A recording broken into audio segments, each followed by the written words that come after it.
you're getting correctly. And if you're not perfect about these, don't worry about it. Most people are not perfect about them. I'm certainly not perfect about them. But we should all be striving to get quality and sufficient sleep. I did 4 full episodes on sleep and how to get better at sleeping through things like light exposure, temperature, timing your sleep correctly for your so-called chronotype, if you're a night owl or a morning person. That's the first 4 or I think 5 episodes of the Huberman Lab podcast. Get your sleep right. Get your light exposure right. Avoid bright light in your eyes at times you want to be asleep, and get bright light in your eyes at times you want to be awake. So get your sleep right. The other thing is essential fatty acids. I talked about this in the food and mood episode, but I also talked about it during the hormones episodes. We need fatty acids. They are vital to so many aspects of our health. You don't have to get them from supplements. You can if you want to, but you need to get them from your food. They are essential. There's a reason there's an E, the essential part there.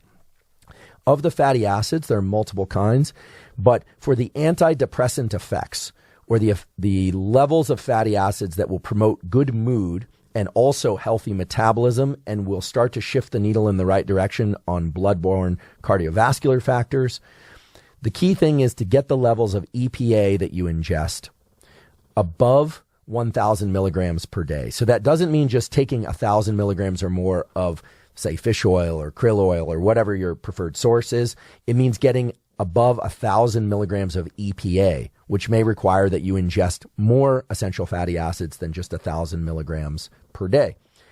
That, of course, can be done through food sources. Things like fatty fish, or if you're not into eating fish, you have quality meats that are grass-raised can do that. There are other sources of essential fatty acids, of course, also from plant sources. So look those up online. It's really easy to find. But the research in the literature shows that you want to get above 1,000 milligrams of EPA per day, because that's when you can best support your metabolism and position yourself for good fat loss.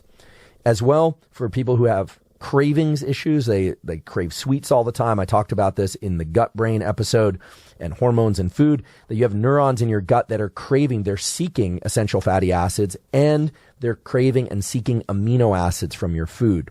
Now, these are not supplements that they crave per se. They're craving those things because that's what your body needs and your brain needs.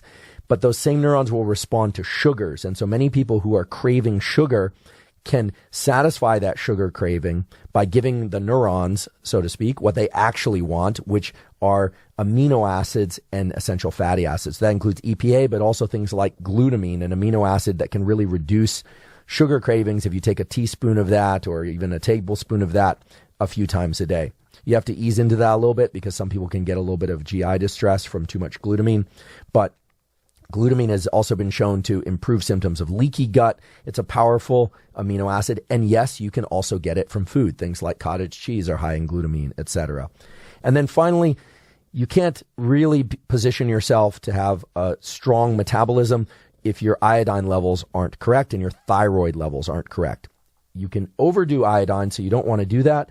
A lot of table salt has iodine added to it, but some people need to add iodine by ingesting things like kelp, etc. But one of the best ways to support the thyroid system and metabolism in general is to make sure you're getting enough selenium, sometimes called selenium, each day. Simple way to do that is to ingest the highest concentration of selenium food that I'm aware of, which is Brazil nuts. 1 or 2 or 3 of those per day, you'll have more than enough selenium to meet the thyroid needs.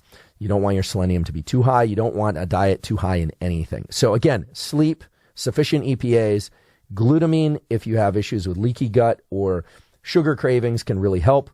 Get your gut microbiome right. I may have missed saying that, but get your gut microbiome right. That does not necessarily mean you need to ingest probiotics. You can if you want to, but you can also just simply ingest a serving or 2 of fermented foods per day. That can greatly assist. So things like sauerkraut, kimchi, every culture has a different source or sources of fermented foods. Those can really help the gut microbiome. And then make sure that your thyroid hormone is supported through the ingestion of sufficient iodine, not too much, and sufficient selenium, not too much. Okay? Sleep, EPA, glutamine, fermented foods, iodine, selenium.